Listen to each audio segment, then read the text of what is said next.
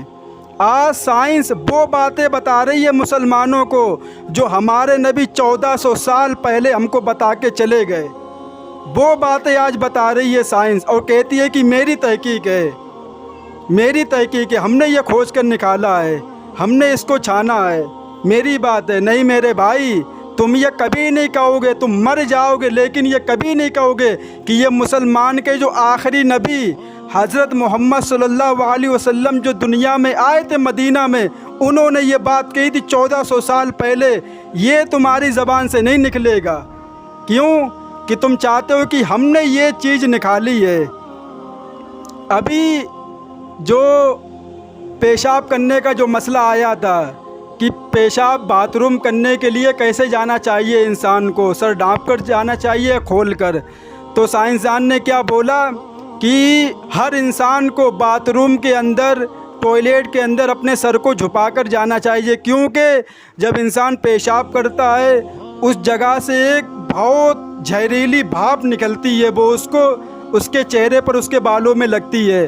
آج تم بتا رہے ہو مسلمانوں کو، ہمارے نبی تو 1400 سال پہلے بتا کے گئے ہیں کہ کوئی بھی انسان، کوئی بھی مسلمان سر کھول کر باتھ روم میں نہ جائے، جب بھی باتھ روم میں جائے، چاہے وہ لڑکی ہو، چاہے وہ مرد ہو، چاہے وہ عورت ہو، کوئی بھی ہو، اپنے سر پہ دوپٹہ لے کے، اپنے سر پہ ٹوپی، اپنے سر پہ رومال لے کر تب باتھ روم میں جائے۔ لیکن آج اس کا عمل کسی کے اوپر نہیں ہے۔ تو میرے بھائی، اگر کچھ بات بری لگی ہے تو اپنا بھائی سمجھ کر معاف کر دینا، لیکن جب اس کے اوپر بات ہوتی تو بہت غصہ آتی کہ مسلمان کس بربادی کی طرف جا رہے ہیں، غیروں کا طریقہ اپنا کے اپنے آپ کو بھلا دیا کہ ہم کون ہیں، ہماری کیا حیثیت ہے، ہم نے دنیا میں کیا کرا اور 1400 سال پہلے ہماری کیا بات تھی دنیا کے اندر۔ آج سب کچھ بھلا دیا مسلمانوں نے، نماز بھی چھوڑ دی، روزہ بھی چھوڑ دیے، نبی کے طریقے کو چھوڑ دیا۔ ہاں مونچھیں رکھوا لو، جس نبی نے منع کیا کہ جو انسان کی مونچھیں اتنی بڑی ہو جائیں کہ کھانے پینے کی چیزوں میں لگنے لگے، سمجھو مکروہ چیز ہے کھانا، گندگی ہے وہ۔ ہمیں تو گھن آتی ہے جس کے مونچھیں ہوتی ہیں کہ یہ کیسا انسان ہے، گھن ایسی آتی اس کی طرف دیکھنے سے بھی ہمیں، کیونکہ جس کے دل میں عشق رسول ہوتا ہے تو ان کو اس چیز سے نفرت ہونی چاہیے۔ اگر نہیں کر سکتے ہو تو کم سے کم دل میں تو خیال کرو کہ یہ نبی کی سنت کو کٹوا کر وہ کام کر رہا ہے جس سے شیطان خوش ہوتا ہے، اور اس نے اپنے نبی کو ناراض کیا ہے۔ گھن آتی ہے ایسے انسانوں پہ جو داڑھی کاٹ کر مونچھوں پہ ہاتھ مارتے ہیں، شرم آنی چاہیے۔ میں نے خود دیکھا اپنی آنکھوں سے، کھانا کھائے گا، پانی پیے گا، دودھ پیے گا، کوئی بھی کھانے پینے چیز کھائے گا، گلاس میں منہ لگا کر، کتنی گھن آتی انسان کے اوپر۔ وہی بال اس میں گھسیں گے برتن کے اندر، وہی پیے گا اور وہی پیے گا۔ اب زیادہ اندر کی بات نہیں کرنا چاہتا ہوں۔ وآخر دعوانا وللحمد للہ رب العالمین۔